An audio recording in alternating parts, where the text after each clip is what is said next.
काकिलन स्तुति अंबिके सकल सद्मयी किलते तनो निखिल मुक्ति सुमे भवगंगयो मनसु जासु बहि प्रसरासु च इति विचिन्त्य शिवे समिता शिवे जयति चाप्यमय तव साधितम् स्तुति जपार्चन चिंतन वर्जिता न खलु काचन कालकलास्मि।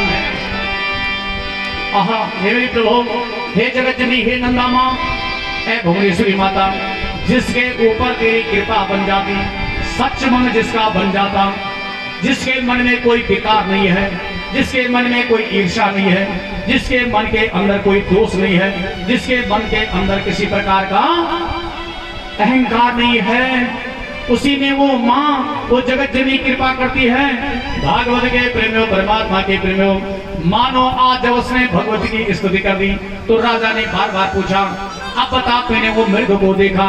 उसने कहा, हे राजन, या पश्यति सा नब्रोते, हे राजन, या पश्यति न सा ब्रोते, अय्या ब्रोते सा न पश्यति। अरे ओहो व्याधो स्वकार्यार्थम, अरे ओहो व्याधो स्वकार्यार्थम अकिम पृच्छसि पुनः पुनः। हे व्याध, हे शिकारी, हे पाप को करने वाले, तू कहता बार बार कि तूने कोई मृग देखा? बोला जिसने देखा वो तो बोल के ही नहीं जानता। यास्यासा पश्यति सा न ब्रोते, जिसने देखा वो तो बोलता ही नहीं है, और जिसने देखा वो बोलता ही नहीं है, और जिसने बोलना है उसने देखा ही नहीं है। अब क्योंकि मुंह ने तो देखा नहीं है, देखा आंख ने है। अब भाई देखो, क्या मुंह ने जब देखा है, मुंह बोलता तो मुंह है ना।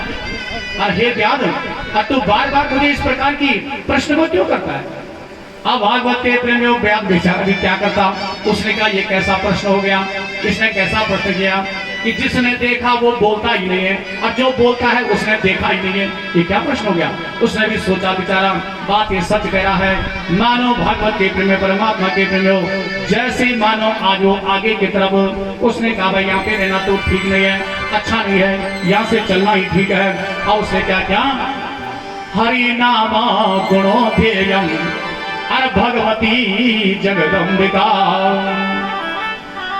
और ऐन सार स्वतम बीजम असमो प्रापि सुखान्विता। राजन, उसके बाद में उसने आज नहीं बल्कि उसके बाद में ओम ऐं ग्रीं क्लीं चामुंडाई विद्ये, ये नवारण मंत्र का ध्यान उसने किया, अपने आप भी किया। सत्यव्रत उसका नाम हो गया, देवव्रत उसका नाम था, और पहला नामकरण उसका उथथ्य हुआ था। लेकिन ऐं शब्द के उच्चारण से उसने जो है सरस्वती माता का उसे बोध हो गया, उसे ज्ञान हो गया। वो जगत जननी, वो आदिशक्ति, उस महामाया का उसमें जो है प्रवेश, उस महामाया का प्रवेश हो गया। और भगवती जगत जननी आदिशक्ति महामाया ने उसे संपूर्ण ज्ञान दे करके विद्या स्वरूपे यशा कृति असत्य नामो प्रचक्षते पुनर्जन्मा भवे युक्ता और देवो सत्य स्वरूपिणा।